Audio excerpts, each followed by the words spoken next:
ಆತ್ಮೀಯ H16 news ಅರ್ಥಾತ್ ಸೀತಾರಾಮ್ ನ್ಯೂಸದ ವೀಕ್ಷಕರೇ, ನಾನು ನಿಮ್ಮವ ಎಂ ಆಯುಧ ಮಲ್ಲಪ್ಪ ಜೊತೆ ಅವರು.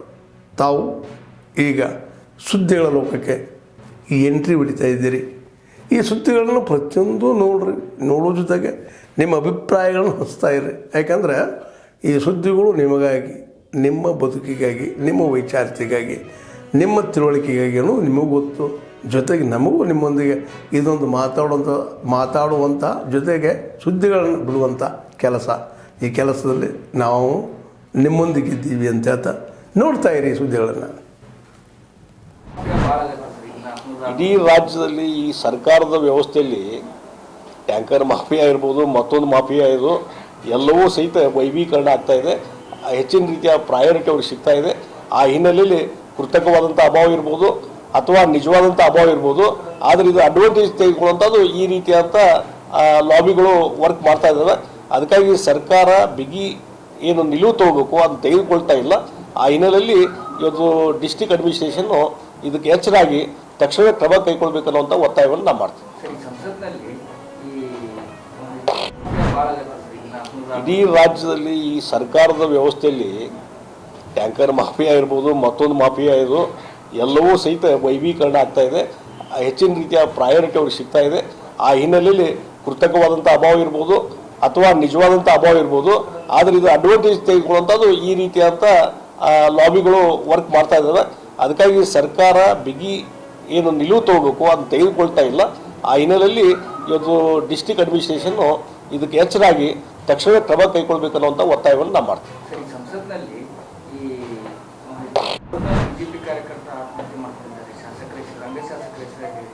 ನೋಡಿ, ಅವರು ಇಷ್ಟು ಕ್ಲಿಯರ್ ಆಗಿ ಡೆತ್ ನೋಟ್ನಲ್ಲಿ ಅಥವಾ ಬೇರೆ ಬೇರೆ ಮೆಸೇಜ್ನಲ್ಲಿ ಇವತ್ತು ಅಲ್ಲಿದ್ದಂಥ ಕಾಂಗ್ರೆಸ್ಸಿನ ಶಾಸಕರ ಬಗ್ಗೆ ನಮೂದು ಮಾಡಿದಾಗೂ ಸಹಿತಕ್ಕೆ ಇವತ್ತು ಅವರ ಹೆಸರುಗಳನ್ನು ಬಿಡುವಂಥ ಕೆಲಸ ಇವತ್ತು ಪೊಲೀಸ್ ಅಧಿಕಾರಿಗಳು ಮಾಡ್ತಾ ಇದ್ದಾರೆ.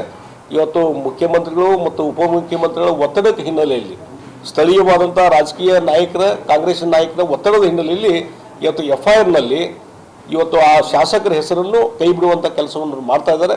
ಪದೇ ಪದೇ ನಾವು ಒತ್ತಾಯ ಮಾಡ್ತಾ ಇದ್ದೀವಿ, ಹೋರಾಟ ಮಾಡ್ತಾ ಇದ್ದೇವೆ. ಹೀಗಾಗಿ ವಿನಯ ಅನ್ನುವಂಥ ಏನೋ ವ್ಯಕ್ತಿ ಇದ್ದಾನೆ, ಕಾರ್ಯಕರ್ತ ಇದ್ದಾನೆ BJPಯ, ಆತನ ಆತ್ಮಹತ್ಯೆಗೆ ಹಿನ್ನೆಲೆಯನ್ನು ನೋಡಿದಾಗ ಇದೆಲ್ಲ ಕಾಂಗ್ರೆಸ್ಸಿನ ಶಾಸಕರು ಅವರ ಒತ್ತಡ, ಅವರ ಕಿರುಕುಳ, FIR ಫೈಲ್ ಮಾಡಿದ್ದು ಇವೆಲ್ಲ ಮೂಲ ಕಾರಣ ಅನ್ನುವಂಥದ್ದು ಸ್ಪಷ್ಟವಾಗಿ ಪ್ರೈಮಾಪೇಶಿ ಕೇಸ್ ಪ್ರೂವ್ ಆಗಿದೆ. ಆ ಹಿನ್ನೆಲೆಯಲ್ಲಿ ತಕ್ಷಣವೇ ಕಾಂಗ್ರೆಸ್ಸಿನ ಶಾಸಕರ ಹೆಸರುಗಳನ್ನು FIRದಲ್ಲಿ ನಮೂದು ಮಾಡಬೇಕು ಮತ್ತು ಇದನ್ನು CBI ತನಿಖೆಗೆ ಕೊಡಬೇಕನ್ನುವಂಥ ಒತ್ತಾಯವನ್ನು ನಾನು ಮಾಡ್ತೀನಿ. ಅವ್ರು ಬಿಟ್ಟಿದ್ದು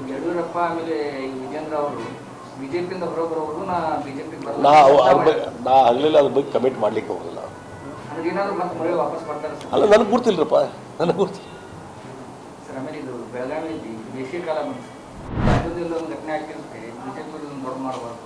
ಒಂದು ನಾನು ಹೇಳ್ತೀನಿ, ಅಲ್ಲೊಂದು ಇಲ್ಲೊಂದಲ್ಲ, ದಿನನಿತ್ಯ ಇದು ಮಹಿಳೆಯರಿಗೆ ಯಾವುದೇ ರೀತಿ ರಕ್ಷಣೆ ಇಲ್ಲದಂಥ ಪರಿಸ್ಥಿತಿ ಆಗಿದೆ. Law and order situation completely collapse ಆಗಿದೆ. ಪ್ರತಿ ಹಂತದಲ್ಲಿ ದರೋಡೆ ಮತ್ತೊಂದು ಇವೆಲ್ಲ ನಡೀತಾ ಇದೆ. ಹೀಗಾಗಿ ಇವತ್ತು ಜನರಿಗೆ ಒಂದು ಆಡಳಿತ ವ್ಯವಸ್ಥೆ ಬಗ್ಗೆನೇ ನಂಬಿಕೆ ಹೋಗಿದೆ.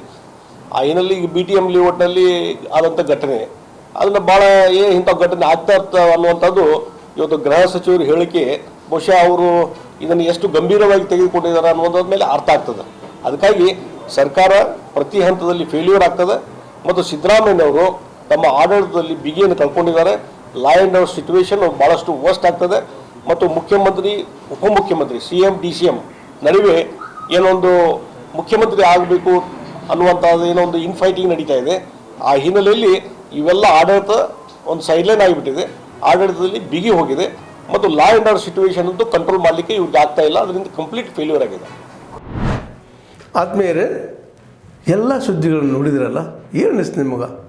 ಇದರಲ್ಲೇ ನಿಮ್ಗೆ ಲೈಕ್ ಆಗಿರ್ಬೋದು, ಡಿಸ್ಲೈಕು ಆಗಿರ್ಬೋದು, ಕಾಮೆಂಟ್ ಬೇಡಪ್ಪ ಅಂತೂ ಅನಿಸಿರ್ಬೋದು, ಕಾಮೆಂಟ್ ಮಾಡಬೇಕಪ್ಪ ಅನಿಸಿರ್ಬೋದು, ಶೇರ್ ಮಾಡಬಾರ್ದಪ್ಪ ಅನಿಸಿರ್ಬೋದು, ಅದು ಮಾಡಬೇಕು ಅನಿಸಿರ್ಬೋದು. ಏನಾದರೂ ಆಗಲಿ ಶೇರ್ ಮಾಡ್ತಾಯಿರಿ, ಈ ನ್ಯೂಸ್ಗಳನ್ನ ಹಂಚ್ತಾ ಇರಿ, ಜೊತೆಗೆ ಇದಕ್ಕೆ ಸಬ್ಸ್ಕ್ರೈಬ್ ಆಗ್ತಾಯಿರಿ ಅಂತ ಹೇಳ್ತಾ H16 ನ್ಯೂಸ್ ಅರ್ಥಾತ್ ಸೀತಾರಾಮ್, ಇದು ಸತ್ಯದ ಕೈಗೆ ನಡಿ. ವಂದನೆಗಳು.